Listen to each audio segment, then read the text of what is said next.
야화고서관을 방문해 주셔서 대단히 감사합니다.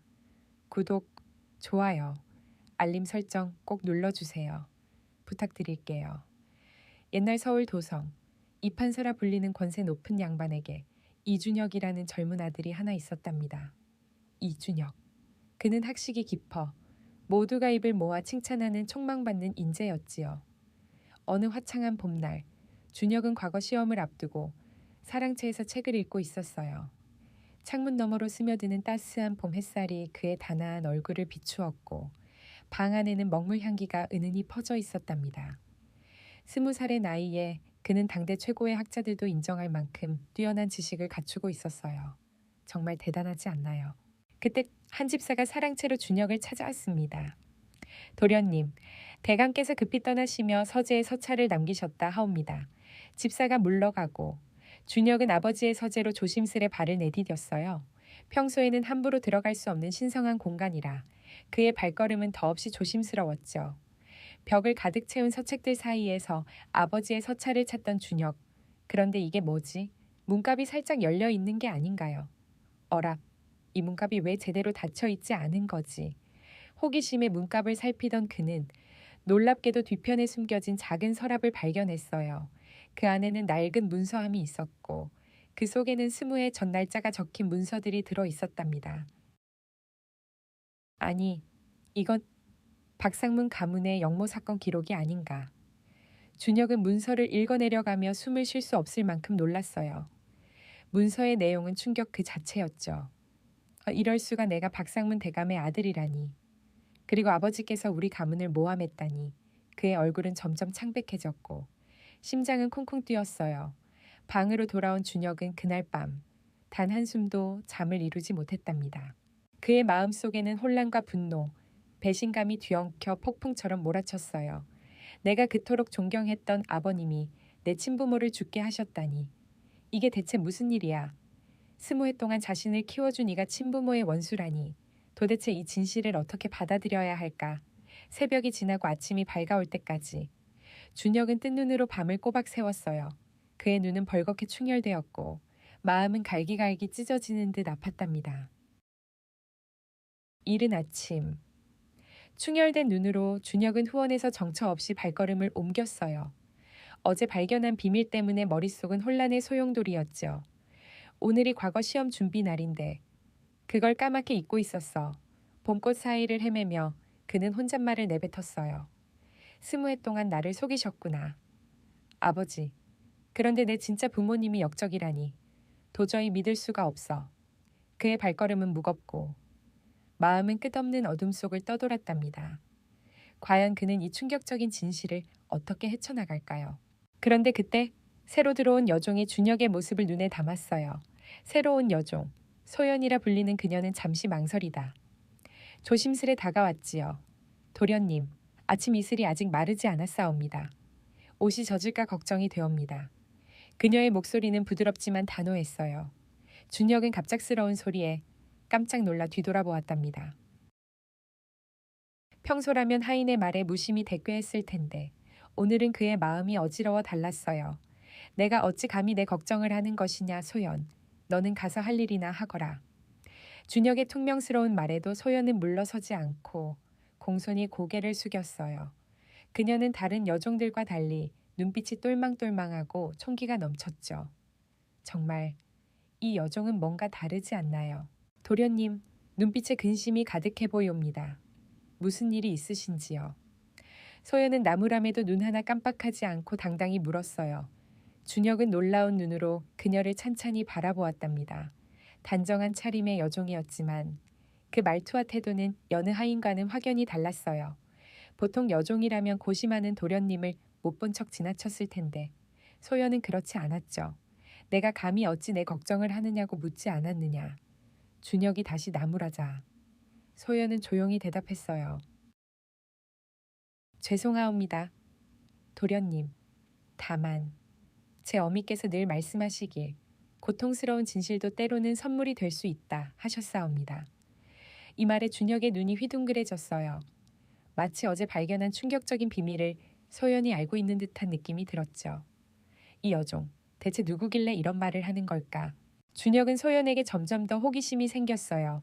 너 이름이 뭐더냐? 소연이라 하옵니다. 도련님. 그래, 소연이구나. 지금 내 머릿속이 너무 복잡해서 뭐가 뭔지 모르겠어. 네가 나를 걱정해 주는 건 고맙지만 지금은 나도 무슨 말을 해야 할지 모르겠구나. 소연은 부드럽게 미소를 지으며 대답했어요. 그럼 도련님의 마음이 진정되시거든 제게 말씀해 주시옵소서. 준혁은 소연이 여종답지 않게 당찬 모습에 더 이상 화를 내지 않았어요. 오히려 그녀의 진심이 마음에 와닿았죠. 그래, 알았다. 이제 가서 할 일이나 하거라. 소연은 공손히 인사하고 물러갔지만 준혁은 그녀가 사라진 방향을 한참 동안 바라보았답니다. 이 여종, 정말 평범하지 않구나. 며칠 뒤, 소연의 부탁으로 준혁은 하인들의 눈을 피해 창고 뒤편으로 몰래 향했어요. 창고 문 앞에서 그는 잠시 망설였죠. 여종과 이런 곳에서 만나는 게 과연 옳은 일일까? 마음속에서 갈등이 일었지만 소연의 그 똘망한 눈빛이 자꾸 떠올랐어요. 그때 창고 안에서 조용한 기척이 들려왔답니다. 소연이 이미 와서 기다리고 있었던 거예요. 준혁은 주변을 살피며 조심스레 문을 열었어요. 과연 소연은 무슨 이야기를 하려는 걸까? 이 만남이 그의 운명을 어떻게 바꿀지 그 순간 그는 전혀 알지 못했답니다. 도련님, 어서 오셔요. 소연의 목소리가 창고 안에서 작게 울렸어요. 준혁은 문을 열고 들어서며 다급히 말했죠. 소연, 네가 나에게 할 말이 있다 하여 왔노라. 대체 무슨 이야기인지 어서 말해보거라. 소연은 잠시 침묵하며 숨을 고르더니 조심스레 입을 열었어요. 도련님, 20해 전 박상문 가문에 대해 알고 계시옵니까? 이 질문에 준혁의 얼굴이 순식간에 굳어졌어요. 아니, 이 여종이 어떻게 그런 비밀을 아는 거지? 아무도 모를 줄 알았던 그 충격적인 사실을 소연이 꺼내자 그의 심장이 쿵쿵 뛰었답니다. 내가 어찌 감히 그런 걸 묻느냐, 소연. 너는 대체 누구냐? 준혁의 목소리가 떨렸어요. 소연은 차분히 대답했어요. 제 어머니께서 20해 전 박상문 대감 가문에서 종으로 일하셨다. 하옵니다. 그리고 저는 그 가문이 억울하게 몰락했다는 이야기를 어머님께 들었사옵니다. 준혁은 놀라움을 감출 수 없었어요. 정말이냐, 이 여종이 그 일을 이렇게나 잘 알고 있다니. 소연의 눈빛은 진지했고 그녀의 말은 마치 그의 가슴을 꿰뚫는 듯했죠. 그래, 내 어머니는 그 일에 대해 어디까지 알고 있더냐? 준혁이 다급히 물었어요. 소연은 한치의 망설임 없이 말을 이어갔어요. 박상문 대감께서는 역적이 아니셨습니다. 그분은 조정의 부패를 바로잡기 위해 개혁을 추진하셨다 하옵니다. 하지만 그 개혁이 누군가에게는 큰 위협이 되었지요. 준혁은 자신의 친부모에 대한 이야기라 소연의 눈을 똑바로 바라보며 귀를 기울였어요. 그래서 그 다음에 무슨 일이 있었던 거지? 그의 목소리는 간절했답니다. 박상문 대감께서는 조정에서 유일하게 개혁을 밀어붙이시다 역모로 몰려싸웁니다. 하지만 그 역모는 누군가가 조작한 모함이었다고 어머님께서 말씀하셨지요. 소연의 목소리는 단호했어요. 준혁은 숨을 쉴 수 없을 만큼 놀랐어요. 그 다음엔 어떻게 됐느냐? 그가 재촉하듯 물었죠. 그 후로 박상문 가문은 몰락했사옵니다. 그리고 그분께는 어린 아들이 하나 있었는데 그 아들을 입한서 대감께서 데려가셨다 하옵니다. 소연의 이야기는 준혁이 아버지 서재에서 발견한 문서의 내용과 하나도 다르지 않았어요. 이럴 수가, 이 모든 게 사실이라니 준혁의 머릿속은 혼란으로 가득 찼죠. 그럼 우선 그 역모 사건의 기록을 자세히 알아봐야겠구나. 내 친부께서 정말 모함을 당하셨다면 이건 너무나 억울한 일이 아니냐. 그의 목소리는 분노와 슬픔으로 떨렸어요. 소연은 고개를 끄덕이며 말했어요. 그렇사옵니다. 도련님, 저도 이 집에 들어오며 어머님께 그 이야기를 들었사옵니다. 어머님께서는 도련님을 늘 걱정하셨지요. 그녀의 눈에는 진심이 담겨 있었어요. 준혁은 가슴이 뭉클해졌어요. 그래, 이제라도 진실을 알게 되어 다행이야 하지만 이 진실을 파헤치다 보면 위험할 수도 있겠지. 소연, 그래도 너는 나를 도울 수 있겠느냐. 그의 눈빛은 간절했답니다. 힘껏 돕겠사옵니다. 소연은 망설임 없이 대답했어요. 어머님께 도련님 가문의 이야기를 들으며 저 또한 가슴이 많이 아팠사옵니다. 그녀의 목소리에는 단단한 결의가 담겨 있었죠. 그 순간 두 사람은 자연스럽게 하나의 목표를 공유하게 되었어요. 진실을 파헤치겠다는 공동의 목적, 서로를 향한 경계는 사라지고 이제는 동지가 된 느낌이었답니다. 이 여종과 내가 함께 진실을 찾아 나간다니. 이게 운명일까? 준혁은 소연을 바라보며 묘한 감정을 느꼈어요. 과연 이 동맹이 어떤 결과를 가져올까요? 소연의 신부는 비록 여종이었지만 그녀는 전혀 여종처럼 보이지 않았어요.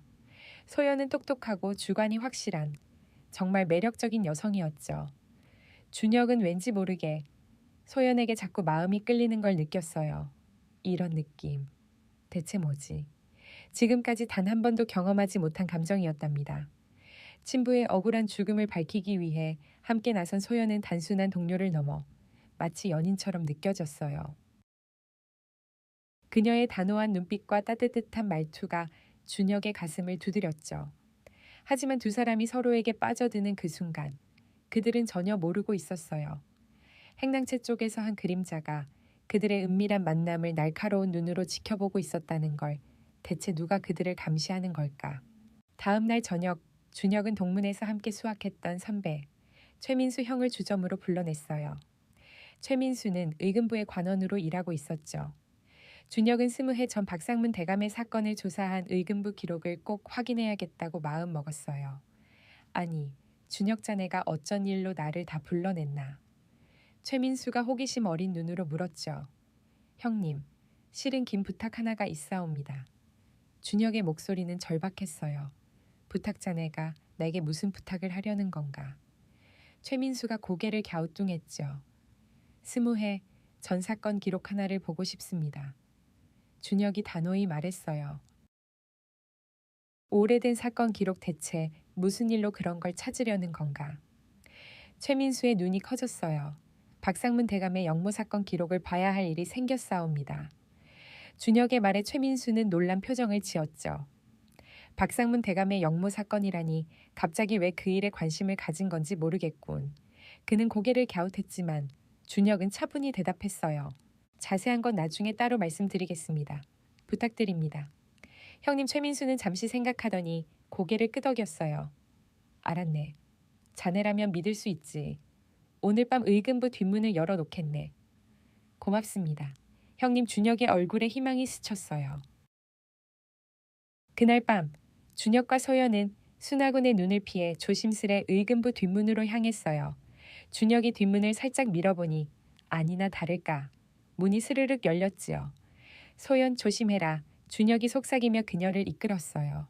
두 사람은 뒷문을 통해 사건 기록실로 몰래 들어갔답니다. 촛불 하나를 밝히고 20해 전의 기록을 찾아 헤매기 시작했어요. 어두운 방 안에서 촛불이 깜빡이며 두 사람의 긴장된 얼굴을 비췄죠. 한참을 뒤지던 중 소연이 갑자기 낮은 목소리로 외쳤어요. 도련님, 여기 있습니다. 준혁은 깜짝 놀라 소연을 바라봤어요. 아니, 소연 네가 글도 읽을 줄 아는 거냐? 소연은 담담히 대답했어요. 그렇사옵니다. 도련님, 읽는 건 기본이고 쓰는 것도 할 줄 아옵니다. 준혁은 눈을 동그랗게 뜨며 감탄했어요. 이럴 수가 네가 보통이 아닌 줄은 알았지만 이 정도일 줄이야. 소연의 당당한 모습에 그는 새삼 놀랐답니다. 준혁은 소연이 건넨 문서들을 하나씩 펼쳐보았어요. 그런데 이게 뭐지? 문서를 읽는 순간 그의 손이 덜덜 떨리기 시작했어요. 이건 이판석에서 박상문 대감을 고발하고 증언한 내용이 아니냐. 준혁의 목소리가 떨렸죠. 그뿐이 아니옵니다. 도련님. 소연이 낮은 목소리로 덧붙였어요. 박상문 대감을 처형한 뒤 그의 재산과 토지를 이판석에서 모두 차지했다는 기록도 있사옵니다. 준혁은 숨이 턱 막혔어요. 이럴 수가. 내 친부를 모함하고 재산까지 빼앗다니 그의 가슴은 분노와 슬픔으로 터질 것 같아졌답니다. 이 문서들이 밝히는 진실은 너무나 충격적이었어요. 과연 이 진실이 두 사람을 어디로 이끌지 그들은 아직 알지 못했죠. 문서들을 하나씩 살펴본 준혁과 소연의 얼굴은 점점 창백해졌어요. 이럴 수가. 정황을 보니 이 판서가 박상문 대감을 역모로 몰아 억울하게 모함한 게 너무나 분명했죠. 그로 인해 정적을 제거하고 박상문 대감의 재산과 토지까지 모두 차지한 이판서의 탐욕이 드러났어요. 어떻게 이런 일이 두 사람은 충격에 휩싸인 차에 조용히 의금부 뒷문을 빠져나왔답니다. 그들의 마음은 여전히 혼란과 분노로 들끓었어요. 점점 사건의 전말이 뚜렷해지고 있어 준혁이 낮은 목소리로 말했죠. 이제 다음은 박상문 대감의 옛 신하들을 찾아봐야겠어. 그들이 뭔가 더 알고 있을 거야. 하지만 두 사람은 전혀 눈치채지 못했어요. 어둠 속에서 한 그림자가 그들의 움직임을 날카로운 눈으로 지켜보고 있었다는 걸. 그 그림자는 서둘러 이판서의 저택을 향해 사라졌죠. 대체 누가 그들을 감시하는 걸까? 다음 날 한낮 준혁은 의금부에서 몰래 가져온 문서들을 꺼내 다시 들여다보고 있었어요. 그의 마음은 무겁고 찝찝했죠. 이 문서들 정말 모든 걸 바꿀 수 있을까? 그런데 오늘따라 하인들의 표정과 눈빛이 이상하게 달라 보였어요. 왜 다들 이렇게 날 쳐다보는 거지? 불안한 예감이 스쳤죠. 그때 오랫동안 이판서 가문을 섬겨온 집사 장한수가 준혁을 찾아왔어요. 평소와 달리 그의 눈빛에는 근심이 가득했죠. 도련님, 요즘 무슨 걱정거리라도 있으신지요? 장한수의 목소리는 조심스러웠어요. 준혁은 눈썹을 찌푸리며 물었어요. 집사, 그게 무슨 말씀이요? 왜 그런 걸 묻는 거요? 장한수는 잠시 망설이다. 문 밖을 살피고는 낮은 목소리로 말했어요. 도련님, 때로는 묻혀있는 것들은 그대로 두는 게 모두를 위한 길이 될 수도 있사옵니다. 그의 말투는 마치 무언가를 암시하는 듯 했죠. 집사, 뭔가를 알고 있는 거요. 준혁의 목소리가 날카로워졌어요. 하지만 장한수는 말을 돌렸어요. 요즘 도련님께서 과거 시험 준비에 소홀하신 것 같아 대감께서도 걱정이 많으시옵니다. 준혁은 속으로 한숨을 쉬었어요. 최근 친부의 억울한 죽음을 파헤치느라 과거 공부는 뒷전이었거든요. 아버님께 걱정하지 마시라 전해주시오. 준혁은 단호히 말했지만 마음은 여전히 무거웠어요. 한편 소연은 부엌에서 일하며 하인들이 수군거리는 소리를 들었어요. 저를 왜 이렇게 피하는 거지? 그녀가 다가가자 그들은 입을 다물고 경계하는 눈초리를 보냈죠. 새로운 계집은 가까이 하지 말거라 화를 부를 거야. 그 말에 다른 하녀들은 소연을 피해 다녔어요. 소연은 불안한 마음을 안고 물동이를 들고 밖으로 나왔죠. 다들 왜 나를 이렇게 두려워하는 걸까? 그녀는 하인들이 자신을 경계하는 이유를 어렴풋이 짐작했어요. 준혁과 함께 진실을 파헤치는 일이 누군가의 눈에 띄었을지도 모른다는 생각이 들었죠. 도련님을 만나는 게 점점 더 조심스러워지겠어. 소연은 가슴이 철렁 내려 앉았어요. 같은 시각 준혁은 외출해서 돌아와 자신의 방에 들어섰다가 깜짝 놀랐어요. 이게 뭐야? 누군가 그의 방을 뒤진 흔적이 역력했어요. 숨겨둔 문서들의 위치가 미묘하게 바뀌어 있었죠. 누군가 내 방에 들어왔구나. 준혁의 머릿속이 복잡해졌어요. 이 문서들, 더 안전한 곳으로 옮겨야겠어.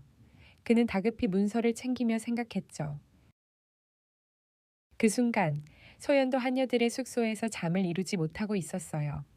그녀를 향한 하녀들의 적대적인 시선이 점점 더 날카로워졌거든요. 왜 이렇게 날 미워하는 거지? 두 사람 모두 불안한 예감에 휩싸여 있었어요. 과연 이 불길한 기운은 무엇을 예고하는 걸까요? 준혁과 소연은 둘 다 알 수 없는 불안에 휩싸였어요. 대체 무슨 일이 일어날 것 같은 거지? 두 사람의 마음은 마치 폭풍전의 고요처럼 무겁고 불길했답니다. 다음 날 아침, 준혁이 서책을 들고 저택의 회랑을 걷고 있을 때 갑자기 누군가가 그의 어깨를 툭 쳤어요. 누구야 놀라 돌아보니 양부 이판서의 조카 이도령이 얄미운 미소를 띠고 서 있었죠. 아우야, 요즘 어찌 그리 얼굴이 어두운 게냐. 과거 준비가 잘 안 되나 이도령의 말투는 부드러웠지만 그 속에는 날카로운 가시가 숨어 있었어요. 준혁은 순간 긴장했어요. 이도령이 왜 갑자기 이렇게 친절한 척하는 거지? 그는 어릴 적부터 자신을 못마땅해 했던 이도령의 갑작스러운 태도에 의심이 들었죠. 형님, 그저 공부에 열중하느라 그러옵니다. 준혁은 차분히 대답했지만 심장이 쿵쿵 뛰었어요. 이도령은 씩 웃으며 말을 이었어요. 아우야, 내가 너 걱정돼서 하는 말이야. 쓸데없는 일에 시간 낭비하지 말거라. 그 말에는 분명 경고의 기운이 스며 있었죠. 뭐라고 이게 무슨 뜻이지? 준혁은 긴장한 채 이도령을 바라봤어요. 이도령이 밖으로 나간 후 준혁은 우연히 담장 너머에서 들려오는 대화를 엿듣게 되었어요. 이도령이 낯선 사내와 은밀히 이야기를 나누고 있었죠. 그 계집, 내일 아침 일찍 데려가야 하네. 값은 이미 정했으니. 멀리 남쪽 농가로 보내. 이도령의 목소리가 날카로웠어요. 사내가 궁금한 듯 물었죠. 도련님, 하찮은 여종 하나 때문에 왜 이렇게 신경 쓰시는 겁니까? 이도령은 차갑게 웃으며 대답했어요. 그 계집이 준혁과 무언가를 꾸미고 있어. 자칫하면 내가 이 가문의 후계자가 되는데 방해가 될 거야. 사내는 하품하며 시큰둥하게 대꾸했어요. 여종 하나 처리하는 게 뭐 대수겠습니까? 하지만 이도령은 단호했어요. 자네는 아직 모르는군. 내가 이 가문의 정통 후계자야.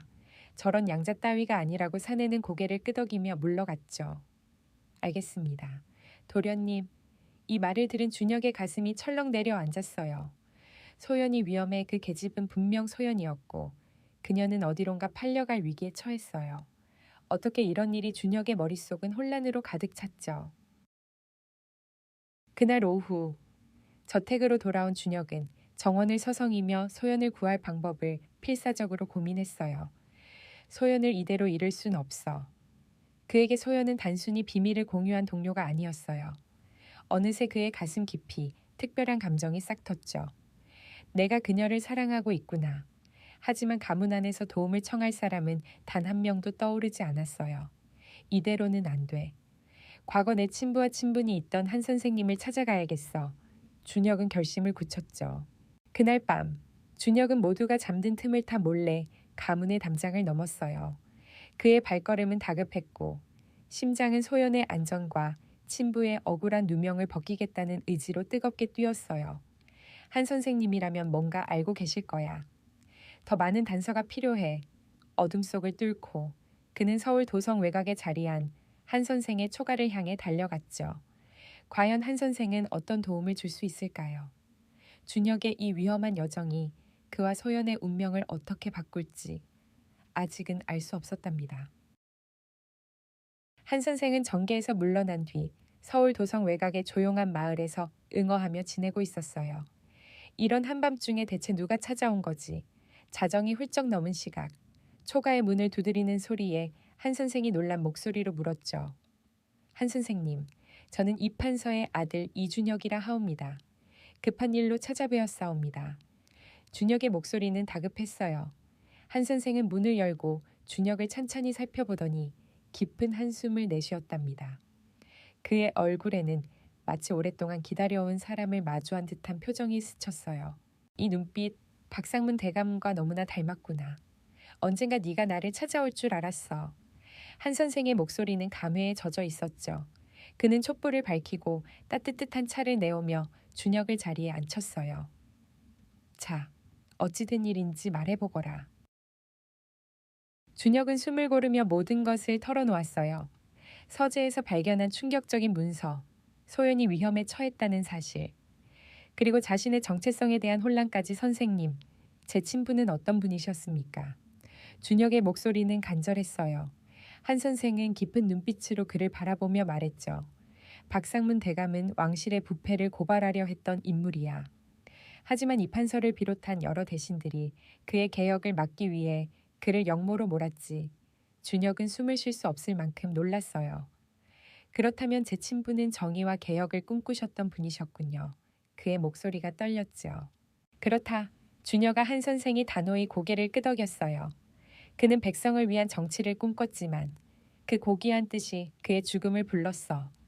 이 말에 준혁의 가슴에는 자부심과 슬픔이 동시에 밀려왔어요.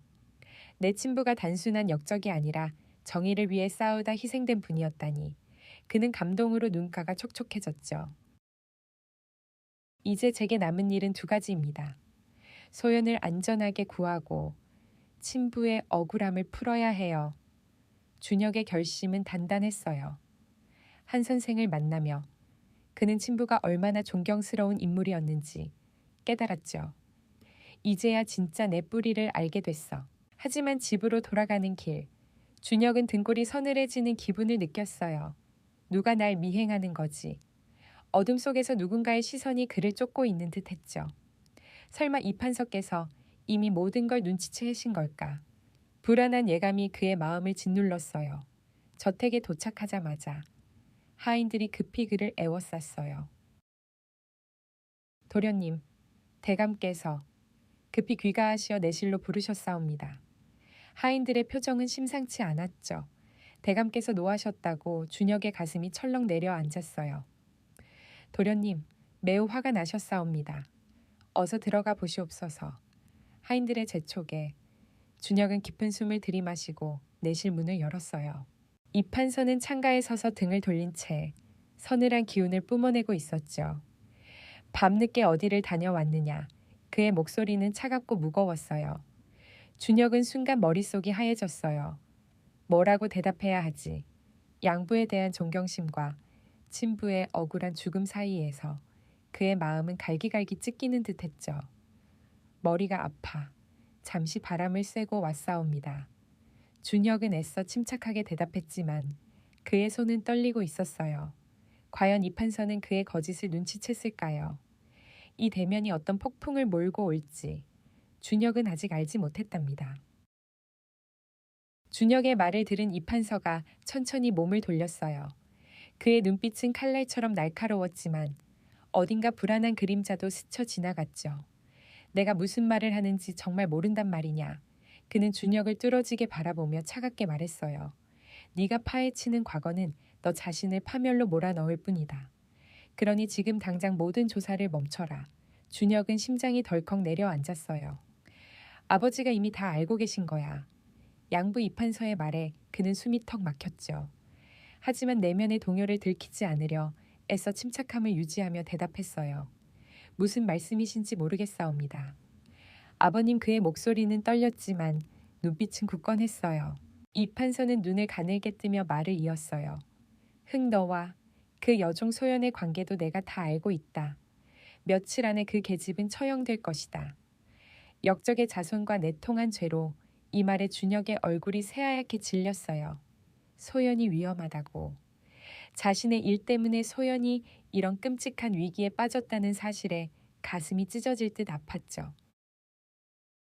아버님, 소연은 무고합니다. 그리고 진실은 반드시 밝혀질 것입니다. 준혁은 필사적으로 항변했어요. 하지만 이판서는 그의 반항에 잠시 놀란 듯하더니 이내 냉소적인 웃음을 지었어요. 내 권력을 의심하는 것이냐. 네가 나를 위협한다고 내 힘이 어디까지 미치는지 똑똑히 보여주마. 그는 단호한 목소리로 외쳤죠. 여봐라. 당장 준혁을 그의 방에 감금하라. 하인들이 우르르 들어와 준혁을 붙잡았어요. 준혁은 저항하고 싶었지만 지금은 소연을 구하기 위해 시간을 벌어야 해라는 생각에 순순히 그들을 따라갔죠. 하지만 그의 마음은 이미 탈출을 계획하고 있었어요. 방에 갇힌 준혁은 불안한 마음으로 방 안을 서성이었어요. 어떻게 해야 소연을 구할 수 있을까? 그런데 그 순간 방문 아래로 작은 쪽지 하나가 스르륵 밀려 들어왔어요. 이게 뭐지? 누군가 몰래 넣어준 쪽지에는 놀라운 내용이 적혀 있었죠. 소연이 체포되어 관아의 감옥으로 끌려갔다.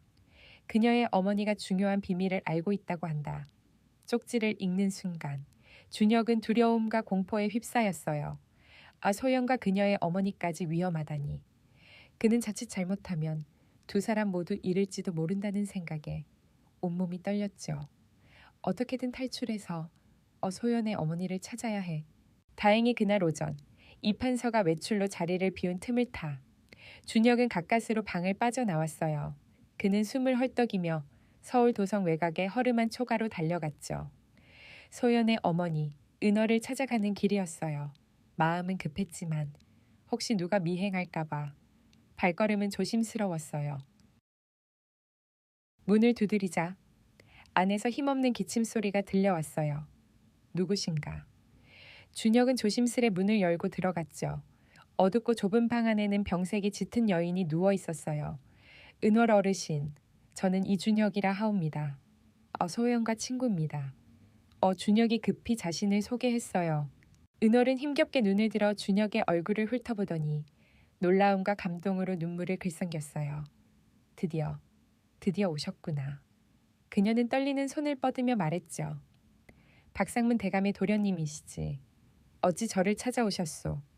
준혁은 그녀의 반응에 가슴이 뭉클해졌어요. 어르신, 박상문 대감, 가문의 하녀이셨다 들었사옵니다. 그 비극의 날을 직접 겪으셨다고요. 은월은 힘겹게 몸을 일으켜 앉으며 떨리는 목소리로 이야기를 시작했어요. 그렇소. 도련님. 그날의 비극은 아직도 내 눈앞에 생생하오. 과연 은월은 어떤 비밀을 털어놓을까요? 이 만남이 준혁과 소연의 운명을 어떻게 바꿀지 아직은 알 수 없었답니다. 이 판서는 박상문 대감의 개혁 정책을 막기 위해 터무니없는 거짓 증거를 조작했어요. 어떻게 그런 짓을 박상문 대감은 백성을 위한 새로운 세상을 꿈꾸셨지만 그 고귀한 이상이 권력자들의 이익을 위협했죠. 준혁은 숨을 죽이고 은월의 이야기에 귀를 기울였어요. 그녀는 20해 전 그 비극적인 날을 마치 어제 일처럼 생생히 기억하고 있었답니다. 처형 직전 박상문 대감께서는 유서와 증거 문서를 남기셨사옵니다. 그건 지금도 부암산 기슭의 오래된 사당 뒤편 큰 돌 아래에 숨겨져 있을 것이옵니다. 은월의 목소리는 떨렸지만 단호했어요. 그리고 그녀는 충격적인 사실을 덧붙였죠. 소연은 박상문 대감의 측실한 여의 딸이옵니다. 대감께서 친딸처럼 아끼셨죠. 하지만 가문이 몰락하던 그 끔찍한 날, 소연의 어머니마저 목숨을 잃었고 은월은 어린 소연을 데리고 도망쳐야 했어요.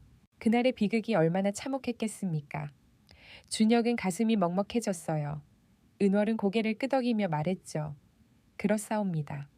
그래서 지난 20해 동안 저는 소연과 함께 신분을 숨기고 살아왔어요. 하지만 늘 생각했지요. 언젠가는 진실이 밝혀져야 한다고. 그녀는 마지막 힘을 다해 준혁의 손을 꼭 잡았어요. 그녀의 눈에는 슬픔과 감동이 뒤섞여 반짝였죠. 도련님, 제발 소연을 지켜주시옵소서. 그 아이는 똑똑하고 마음이 따뜻한 아이입니다. 준혁은 그녀의 간절한 부탁에 가슴이 뜨거워졌어요. 알겠사옵니다.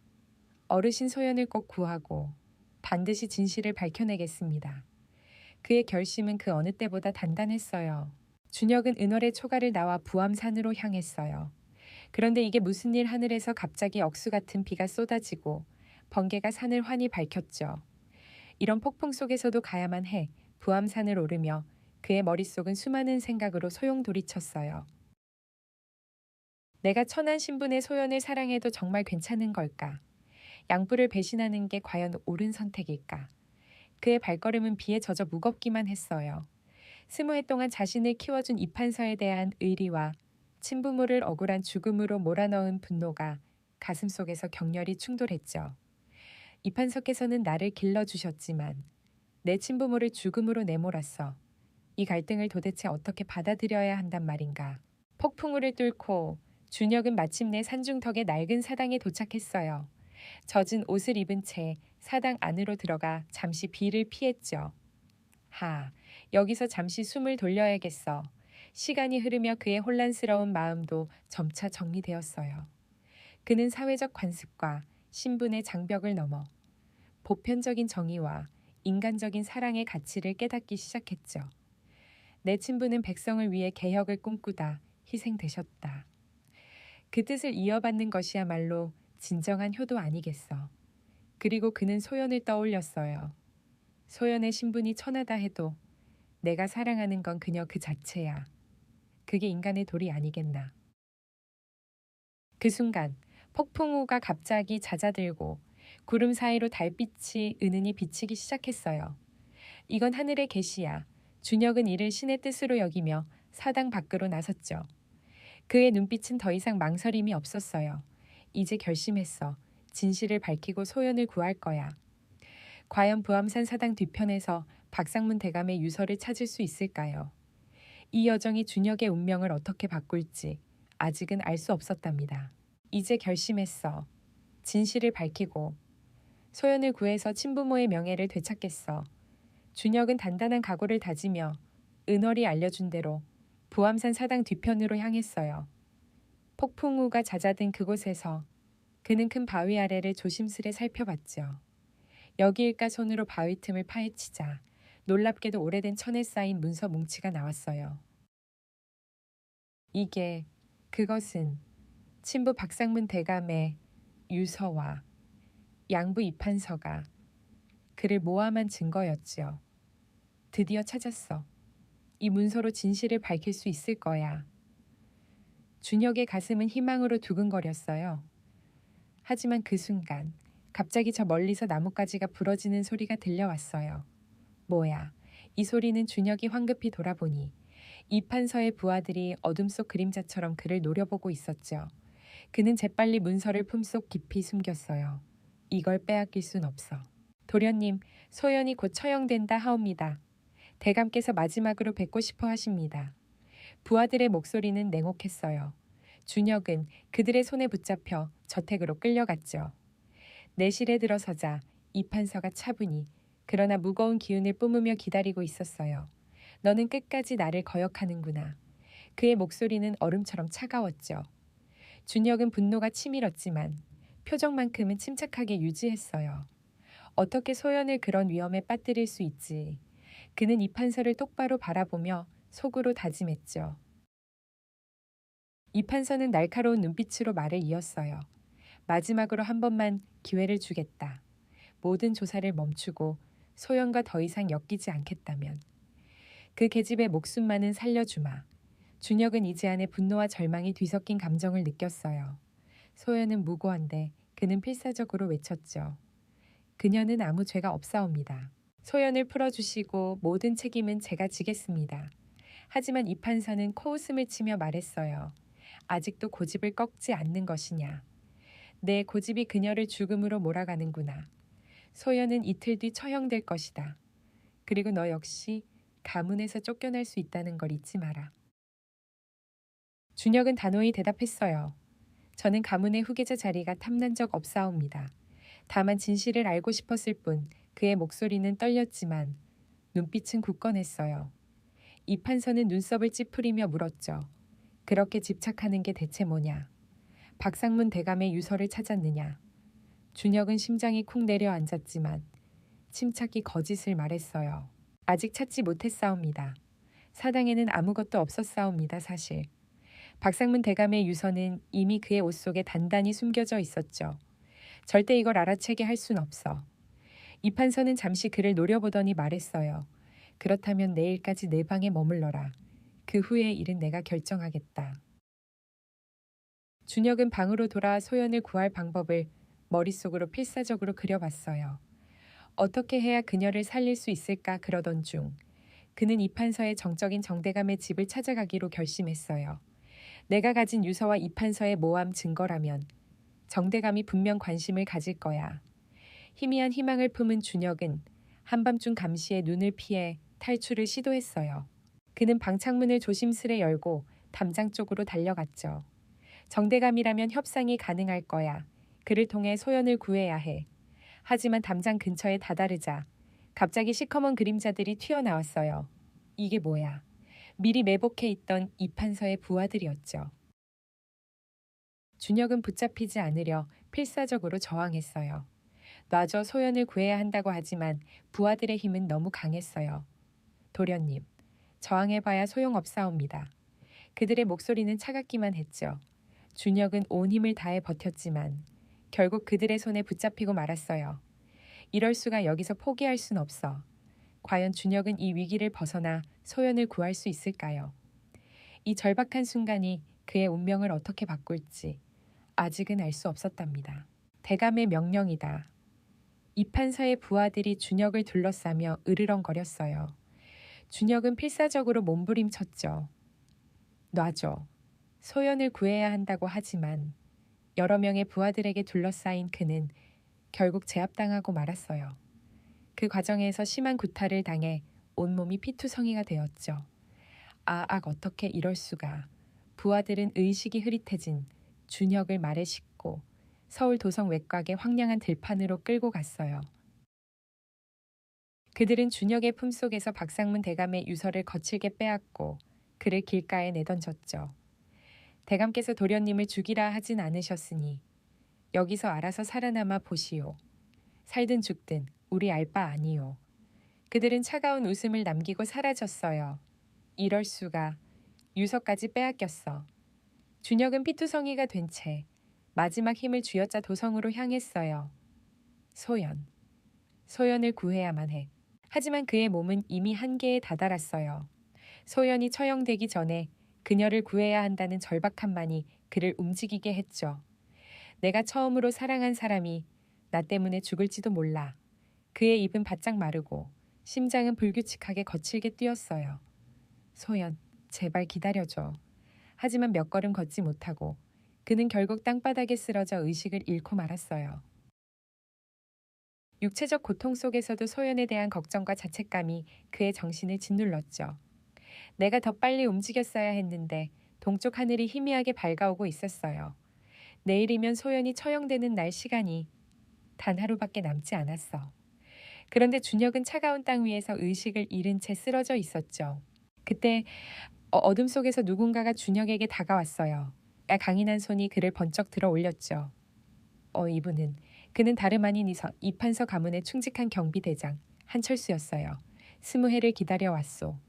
이제야 진짜 싸움이 시작된 거요. 그는 의식을 잃은 준혁을 바라보며 낮게 중얼거렸어요. 준혁이 다시 눈을 떴을 때 그는 산속 깊은 암지에 누워 있었어요. 여긴 어디지? 그의 몸에 난 상처들은 누군가 정성껏 치료해 놓았고 창문 너머로는 따스한 아침 햇살이 비치고 있었죠. 내가 살아있다고 그때 문이 삐걱 열리며 한철수 노인이 들어왔어요. 그의 손에는 김이 모락모락 나는 약탕이 담긴 그릇이 들려 있었죠. 도련님, 깨어나셨소. 자, 이 약을 드시오. 준혁은 혼란스러운 눈빛으로 한철수를 바라봤어요. 이판서 가문의 경비대장이 왜 나를 구한 거지? 그의 머릿속은 의문으로 가득했죠. 어찌하여 저를 구하신 겁니까? 준혁의 목소리는 떨렸어요. 한철수는 깊은 한숨을 내쉬며 예시하기를 꺼냈죠. 저는 20해 전 박상문 대감의 충직한 호위무사였소. 주인께서 억울하게 돌아가신 후 복수를 다짐하며 이판서 가문에 잠입해 기회를 엿봤지. 준혁은 그 말에 입을 다물지 못했어요. 뭐라고 그럼 당신이? 한철수는 준혁을 바라보며 단호히 말을 이었죠. 어린 도련님이 살아계시다는 소문을 들었을 때 반드시 찾아 지켜드리겠노라 맹세했소. 이럴 수가 20해 동안 그런 비밀을 품고 있었다니. 준혁의 가슴은 감동과 놀라움으로 뜨거워졌어요. 과연 한철수의 도움으로 소연을 구하고 진실을 밝힐 수 있을까요? 이 뜻밖의 동맹이 준혁의 운명을 어떻게 바꿀지 아직은 알 수 없었답니다. 하지만 이판서께서 이미 도련님을 양자로 삼았다는 소식에 더 오랜 세월을 기다려야 했소. 한철수 노인은 깊은 한숨을 내쉬며 말을 이었어요. 그는 품속에서 작은 나무 상자를 꺼내 준혁에게 조심스레 건넸죠. 이게 뭐지? 상자를 열어본 준혁의 눈이 휘둥그레졌어요. 그 안에는 박상문 대감의 진짜 유서와 이판서의 반역 증거들이 고이 담겨 있었답니다. 이럴 수가. 이게 20해 동안 지켜온 보물이라니. 한철수는 준혁을 바라보며 단호히 말했어요. 이건 내가 20해 동안 목숨 걸고 지켜온 것들이요. 도련님의 친부모님께서 훗날을 대비해 그 2개의 문서를 따로 준비하셨소. 준혁은 한철수의 이야기를 들으며 가슴 깊은 곳에서 희망이 샘솟는 걸 느꼈어요. 내 친부모님의 진정한 모습을 알게 됐다니. 그는 박상문 대감의 고귀한 뜻을 알게 되면서 소연을 구할 수 있다는 새로운 용기도 얻었죠. 소연부터 구해야 해. 그는 다급히 말했어요. 아직 시간이 있어. 이 문서를 가지고 정대감께 가면 됩니다. 한철수의 말에 준혁은 상처투성이 몸에도 불구하고 벌떡 일어났어요. 반드시 소연을 구해내겠어. 그의 눈빛은 그 어느 때보다 단단했지요. 준혁은 한철수와 함께 서울 도성 중심에 자리한 정대감의 화려한 저택으로 향했어요. 그의 얼굴은 여전히 구타로 인한 상처로 얼룩져 있었지만 결심은 흔들림이 없었죠. 정대감은 이판서와 오랫동안 정치적 라이벌이었지. 한철수가 낮은 목소리로 주의를 주었어요. 하지만 조심하시오. 도련님. 그도 자신의 이익을 최우선으로 여기는 정치인이요 정대감. 정명호는 50대. 중반에 당당한 체격을 가진 조정의 대신이었어요. 그는 준혁을 날카로운 눈빛으로 훑어보며 물었죠. 이판서의 양자라던 자가 무슨 일로 내 집을 찾아왔느냐. 그의 목소리는 호기심과 경계로 가득했어요. 준혁은 숨을 고르며 단호히 대답했어요. 대감, 저는 사실 박상문 대감의 친아들이옵니다.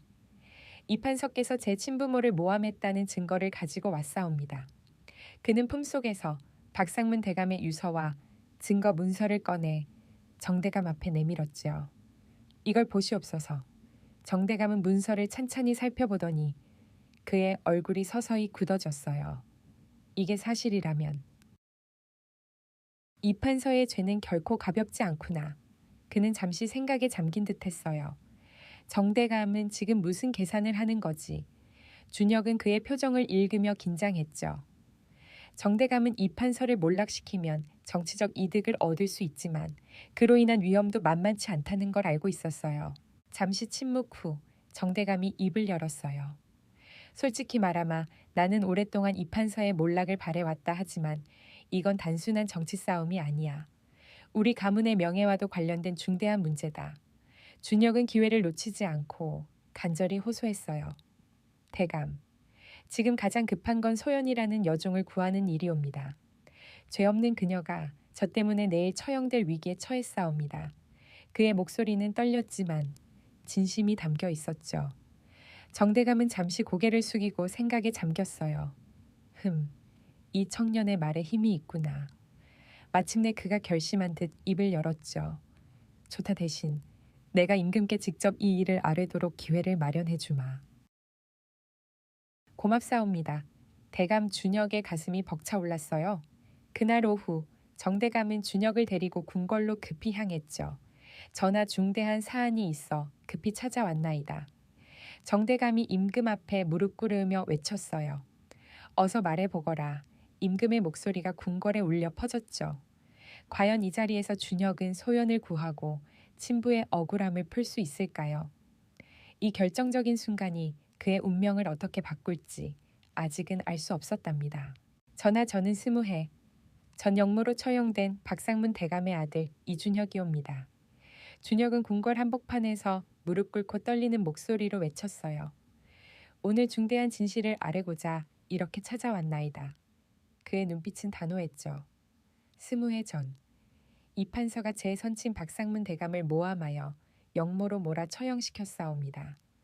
이 문서가 그 증거이옵니다. 준혁은 박상문 대감의 유서와 이판서의 범죄 증거를 임금 앞에 조심스레 내밀었어요. 이걸 보시옵소서. 임금은 문서를 하나씩 살펴보며 깊은 생각에 잠겼죠. 이 문서들이 사실이라면 중대한 불의가 있었구나. 임금의 목소리는 무겁게 울렸어요. 이판서 그대는 이에 대해 해명해보라.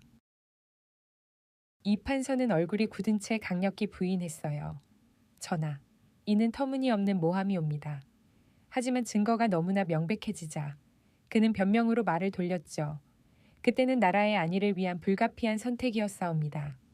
그의 목소리는 점점 작아졌어요. 뭐라 나라를 위했다고 준혁은 속으로 분노가 치밀었지만 침착함을 잃지 않았죠. 임금은 깊은 한숨을 내쉬며 대신들과 함께 증거를 신중히 검토했어요. 짧지만 긴장된 논의 끝에 임금이 단호히 선언했죠. 이 증거들은 너무나 명백하다. 이 판서를 파직하고 유배에 처하노라. 그리고 억울하게 모함당한 박상문 대감의 명예를 회복시키겠노라. 성은이 망극하옵니다. 전하 준혁은 가슴이 벅차올라 눈물이 핑 돌았어요. 드디어 아버지의 명예가 회복됐어.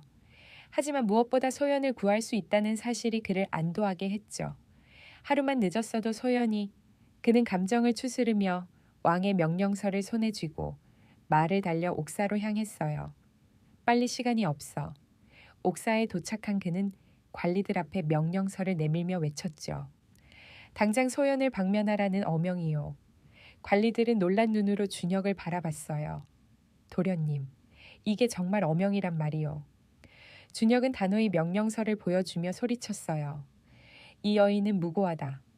주상전하께서 지금 당장 풀어주라 하셨다. 옥사 관리들은 어명이 적힌 문서를 확인하고 소연을 석방했어요. 준혁은 옥사 문을 나오는 소연을 보자마자 달려가 그녀를 끌어안았죠. 소연 그의 눈에는 눈물이 가득 고였어요. 너무 걱정했어. 혹시 잘못될까봐. 얼마나 노심초사했는지. 소연은 창백한 얼굴로 미소 지으며 말했어요. 도련님, 정말 해내셨군요. 준혁은 그녀의 얼굴을 다시 한번 살피고 감격에 젖어 다시 그녀를 끌어안았죠. 이제 괜찮아, 모든 게 밝혀졌어. 그는 소연의 손을 꼭 잡으며 덧붙였어요. 이 모든 게 내 도움 덕분이야. 곁에는 경비대장 한철수가 두 사람을 지켜보며 미소 짓고 있었죠. 마침내 20해 만에 진실이 밝혀졌구나. 한철수도 감격에 겨워 눈물을 흘렸어요. 정의가 실현되는 이 순간 모두의 가슴이 뜨거워졌답니다. 며칠 뒤 준혁과 소연은 나란히 임금 앞에 무릎 꿇었어요. 그 뒤에는 정대감, 은퇴한 학자 한 선생, 그리고 한철수도 함께 자리했지요. 이 자리에 모인 이들이 모두 정의를 위해 힘썼구나. 임금은 박상문 대감의 혐의를 벗기는데 일조한 이들을 특별히 불러 그들의 노고를 치하했어요. 박상문 대감의 아들 이준혁, 너의 용기와 지혜로 오랜 불의가 바로잡혔노라. 임금의 목소리가 궁궐에 울려 퍼졌죠. 이제 너의 본래 성씨와 가문을 되찾고 빼앗긴 재산도 모두 원상 복구시켰노라. 앞으로 내 아버지의 뜻을 이어 조정에 나와 충신이 되어 나라를 위해 일해주길 바란다. 성은이 망극하옵니다. 주상전하 준혁은 깊이 고개를 숙이며 큰 절을 올렸어요. 드디어 모든 게 제자리로 돌아왔어. 20해 동안 감춰졌던 진실이 밝혀지고 그의 가문이 회복되는 이 순간 준혁의 가슴은 벅찬 감동으로 가득 찼어요. 과연 이 승리가 준혁과 소연의 미래를 어떻게 열어줄까요? 이 감동적인 결말이 그들의 새로운 시작을 예고하고 있었답니다. 임금은 따뜻한 미소를 지으며 준혁에게 말씀하셨죠. 너에게 특별 과거에 응시할 기회를 주겠노라. 정말이옵니까? 준혁의 가슴이 벅차올랐어요. 이로써 그는 친부 박상문 대감의 뜻을 이어 조정에 출사할 길이 열린 거예요. 아버지의 꿈을 이어갈 수 있다니. 그리고 임금은 소연을 향해 고개를 돌리시며 선언했어요.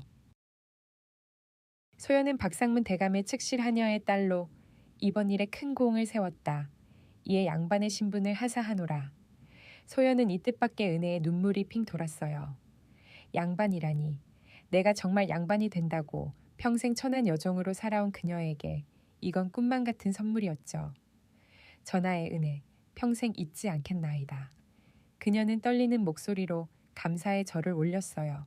임금은 준혁과 소연의 깊은 관계를 이미 아시고 계셨어요. 의미심장한 미소를 지으며 두 사람을 바라보시곤 말씀하셨죠.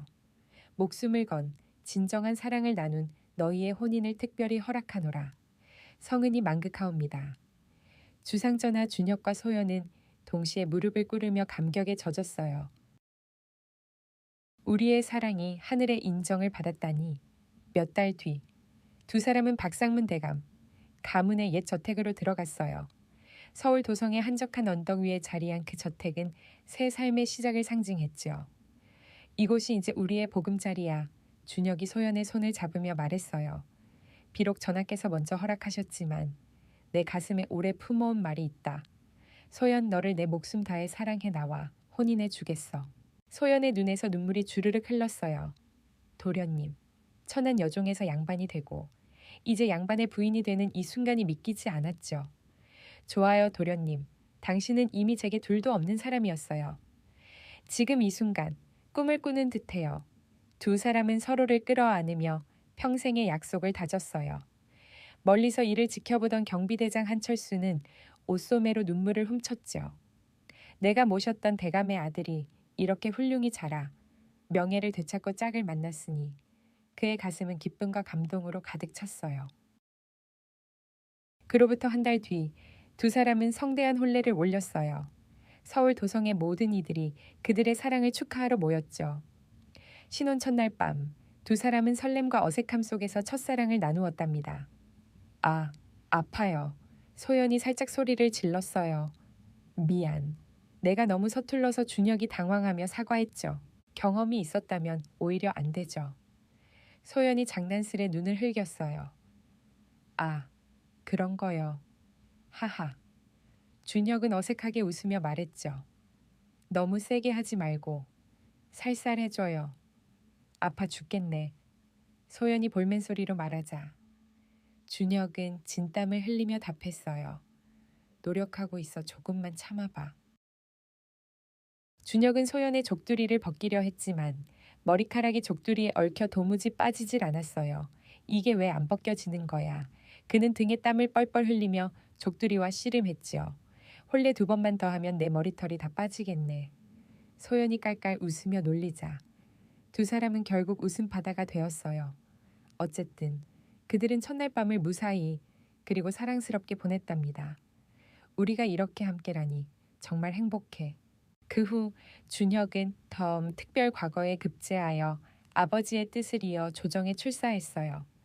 내 학식이 나라를 위해 쓰인다니 그는 뛰어난 지식으로 조정에서도 가장 돋보이는 인재가 되었죠. 준혁은 한철수 노인을 아버지처럼 소연을 데려다 키운 은어를 어머니처럼 극진히 모셨어요. 이분들이 아니었으면 우리가 여기까지 올 수 있었을까?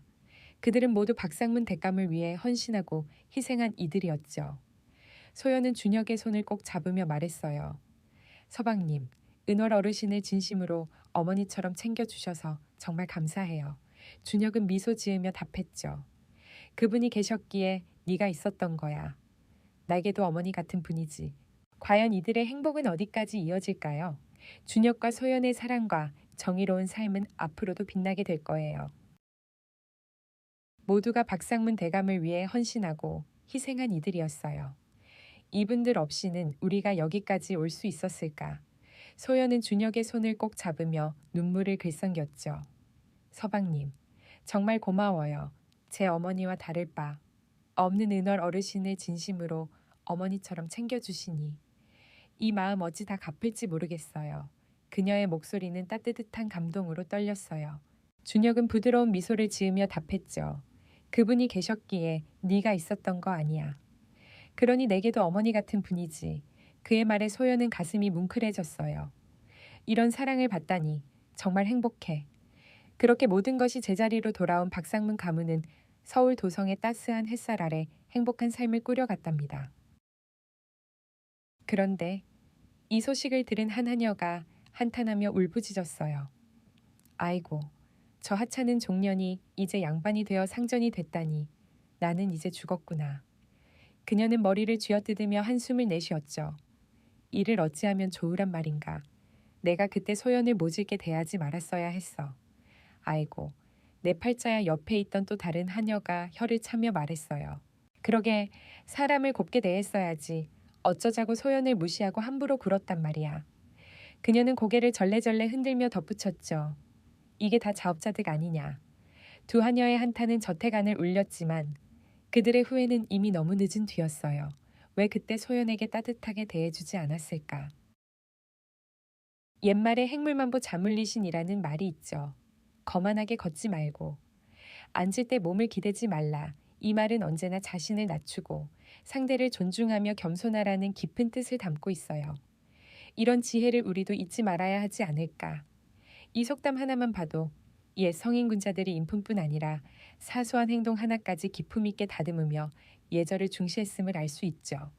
하지만 요즘 서울 도성에 외국인들이 늘어나면서 우리 고유의 전통적인 예의와 상호 존중의 문화가 점점 희석되는 것 같아 안타까운 마음이 들어요. 우리의 뿌리를 잃어버리면 안 되는데 이 이야기에서도 상대를 존중한 준혁과 소연은 행복을 찾았지만 그렇지 않은 이들은 후회의 눈물을 흘렸죠. 이 차이가 얼마나 극명한지. 우리 이야기가 재미있으셨나요? 정말 감동적이지 않았나요? 구독과 좋아요, 알림 설정 꼭 눌러주세요. 여러분의 응원이 더 많은 이야기를 들려줄 원동력이 된다니까요. 다음 이야기에도 이런 감동과 교훈이 가득할 테니 다른 영상도 놓치지 말고 재미있게 즐겨주세요. 어떤 이야기가 기다리고 있을지 기대되지 않나요? 그럼 여러분, 오늘도 행복하고 즐거운 시간 보내세요. 모두 웃으며 좋은 하루 되길 바라요.